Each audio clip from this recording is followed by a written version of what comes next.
हृदयेतिनाम् श्रीवेङ्कटनिवासाय श्रीनिवासाय मङ्गलम् लक्ष्मी सविभ्रमालोकसुभ्रूविभ्रमचक्षुषे चक्षुषे सर्वलोकानां वेङ्कटेशाय मङ्गलम्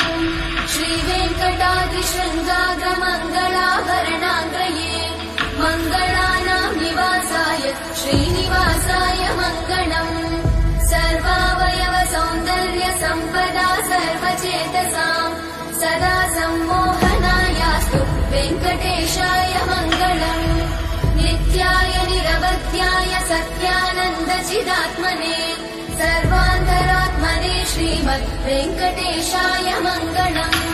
स्वतः सर्वविदे सर्वशक्तये सर्वशेषिने सुलभाय सुशीलाय वेङ्कटेशाय मङ्गलम् परस्मै ब्रह्मणे पूर्णकामाय